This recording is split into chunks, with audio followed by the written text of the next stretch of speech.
मुंबई, एक शहर जो कभी सोता नहीं, लेकिन इसके धड़कते हुए दिल में भुलेश्वर की भूल भुलैया जैसी गलियों में छुपा था एक भुला हुआ इतिहास।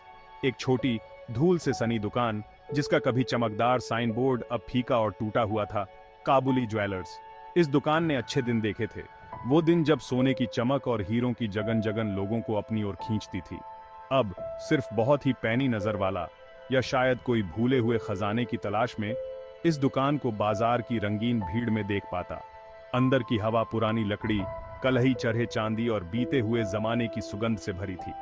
यह दुकान से चिपकी हुई थी, जैसे कोई कफन जो बीते हुए जमाने की कहानियां कह रहा हो।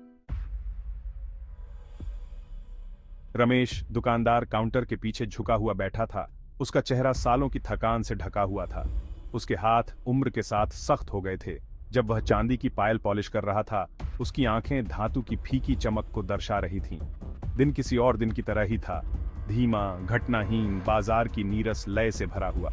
जैसे ही सूरज ढलने लगा, शहर पर लंबी, अशुभ परछाई पड़ने लगी। रमेश ने अपनी दुकान बंद करने की तैयारी की।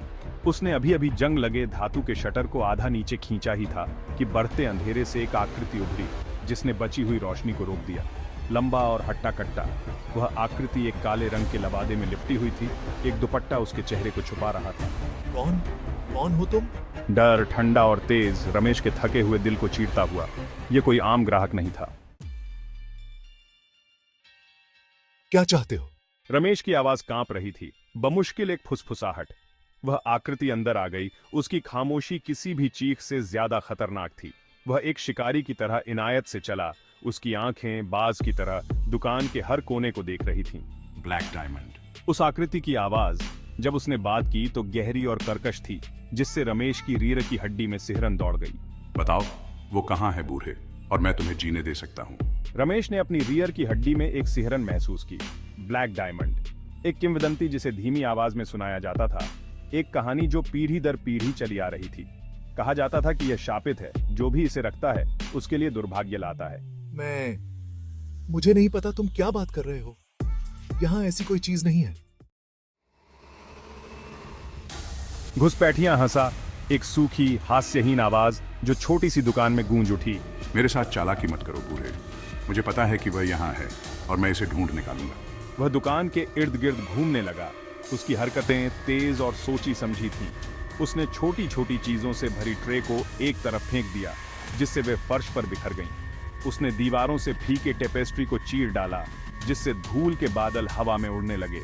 रमेश डर के मारे देखता रहा, क्योंकि घुसपैठिया उसकी दुकान को तोड़ रहा था। उसका दिल उसकी छाती में तेजी से धड़क रहा था। उसने इस आदमी के बारे में फुसफुसाहट सुनी थी, एक बेरहम परछाई जो शहर की तंग गलियों में काम करती थी। एक आदमी जिसे हमेशा वही मिलता था जो वह चाहता था।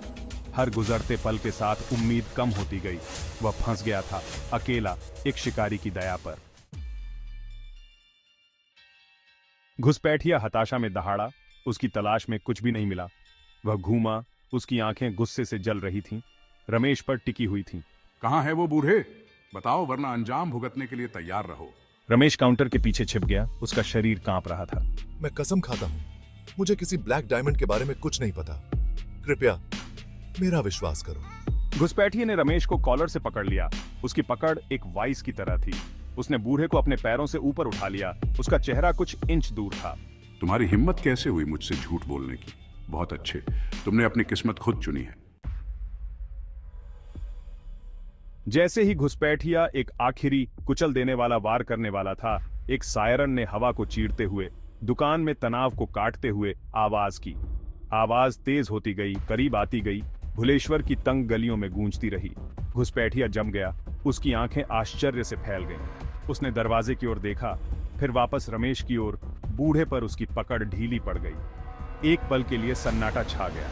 केवल आवाज आ रही थी, तो वो थी करीब आ रहे सायरन की जिद और रमेश के दिल की धड़कन। ऐसा लग रहा था जैसे पुरानी दुकान की दीवारें अपनी सांसें रोक रही हों, अनिवार्यता का इंतजार कर रही हों। फिर एक श्राप के साथ घुसपैठिए ने रमेश को छोड़ दिया, जो फर्श पर गिर पड़ा, सांस लेने के लिए हाँफ रहा था। दो पुलिस ऑफिसर हंगामे की सूचना मिलते ही दरवाजे से अंदर घुसे। उनके हाथ उनकी होल्स्टर पर टिके हुए थे। उनकी गश्ती कार की लाइट की लाल और नीली रोशनी में नहाई हुई दुकान अफरा तफरी का मंजर थी। रुको वहीं। घुसपैठिया एक पल के लिए झिझका। उसकी आंखें ऑफिसर्स और दुकान के पीछे भाग रही थीं, मानो वह अपने विकल्पों को तौल रहा हो। फिर आश्चर्यजनक फुर्ती के साथ वह पीछे के दरवाजे की ओर झपटा। दुकान के पीछे की भूल भुलैया जैसी गलियों में गायब हो गया। रुक जाओ, पुलिस। दूसरे ऑफिसर चिल्लाया, उसका पीछा कर रहा था। रमेश अभी भी कांप रहा था। फर्श से देख रहा था जब ऑफिसर्स रात में गायब हो गए। वह सुरक्षित था अभी के लिए। कुछ मिनट बाद एक ऑफिसर वापस लौटा। भारी सांस ले रहा था। उसका चेहरा लाल हो गया था। हम उसे खो बैठे। उसने हताशा में अपना सिर हिलाते हुए कहा, वह भूत जैसा है। उसने रमेश को अपने पैरों पर खड़ा होने में मदद की। उसकी पकड़ मजबूत लेकिन कोमल थी। क्या आप ठीक हैं सर? उसने पूछा। उसके चेहरे पर चिंता साफ झलक रही थी। रमेश ने सिर हिलाया, बोलने में असमर्थ। उसका गला डर और राहत से दबा हुआ था। ऑफिसर उसे एक कुर्सी पर ले गया, उसे एक गिलास पानी पिलाया। जैसे ही रमेश ने पिया, वह ऑफिसर्स के प्रति कृतज्ञता का अनुभव किए बिना नहीं रह सका। वे ठीक समय पर पहुंचे थे। वह जिंदा था, बस यही मायने रखता था। जैसे ही पुलिस ने उसका बयान लेना समाप्त किया, रमेश बेचैनी की भावना को दूर नहीं कर सका। वह मुठभेड़ से बच गया था, हाँ, लेकिन घुसपैठिए के शब्द उसके दिमाग में गूंज रहे थे। Black diamond? वह क्या जानता था? वह मेरी दुकान पर क्यों आया था? पुलिस ने उसे आश्वासन दिया था कि वे इलाके में गश्त बढ़ा देंगे, लेकिन रमेश जानता था कि यह काफी नहीं होगा। घुसपैठिया जानता था कि उसे कहां खोजना है, और अगली बार वह इतना भाग्यशाली नहीं हो सकता है। रमेश ने अपनी उजाड़ दुकान के चारों ओर देखा। विनाश उस आतंक की एक कड़ी याद दिलाता था जो उसने अनुभव किया था। उसने महसूस किया कि थकान की एक लहर उस पर छा गई है। वह इसके लिए बहुत बूढ़ा था।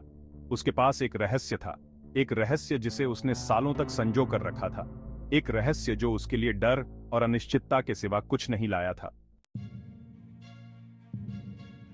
रमेश अपनी दुकान के पीछे की ओर धीरे धीरे चला। दीवार में एक ढीली ईंट तक पहुंचते ही उसका हाथ थोड़ा कांप रहा था। उसने उस पर दबाव डाला, यह महसूस करते हुए कि वह उसके स्पर्श के नीचे रास्ता दे रही है। एक छोटा छिपा हुआ डिब्बा सामने आया, जिसकी सामग्री अंधेरे में डूबी हुई थी। वह अंदर पहुंचा और एक छोटा मखमली थैला निकाला। उसकी उंगलियों ने अंदर वस्तु की रूपरेखा का पता लगाया। उसका दिल उसकी छाती में तेजी से धड़क रहा था। उसने इतने दिनों तक इस रहस्य को छुपाए रखा था। इसका भार उसकी आत्मा पर भारी था। कांपते हाथों से उसने थैली खोली।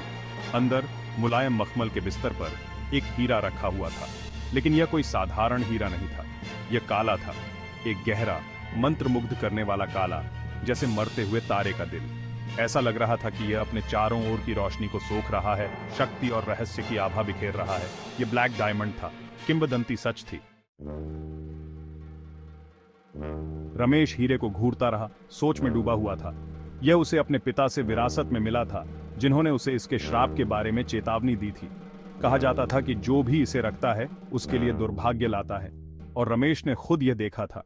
उसके पिता एक टूटे हुए आदमी की मौत मर गए थे। हीरा प्राप्त करने के बाद उनका जीवन त्रासदी से तबाह हो गया था। रमेश ने इसे इतने सालों तक छिपा कर रखा था, इसकी शक्ति से डरता था। लेकिन अब उसने महसूस किया, सच्चाई कहीं ज्यादा सांसारिक थी और कहीं ज्यादा दुखद थी। हीरा शापित नहीं था। यह तो बस एक चिराग था, एक निशान जो लालच और हिंसा को आकर्षित करता था। उसके पिता शापित नहीं हुए थे, उन्हें निशाना बनाया गया था, जैसे आज रात रमेश को बनाया गया था। घुसपैठिया किसी पौराणिक अभिशाप के पीछे नहीं था, वह हीरे के मूल्य के पीछे पड़ा था। किंवदंती एक धुआं थी जो खतरे की असली प्रकृति को छिपा रही थी। रमेश तब जानता था कि वह हीरे को और नहीं रख सकता। उसे इससे छुटकारा पाना था, डर और हिंसा के चक्र को तोड़ना था। लेकिन कैसे? वह किस पर भरोसा कर सकता था?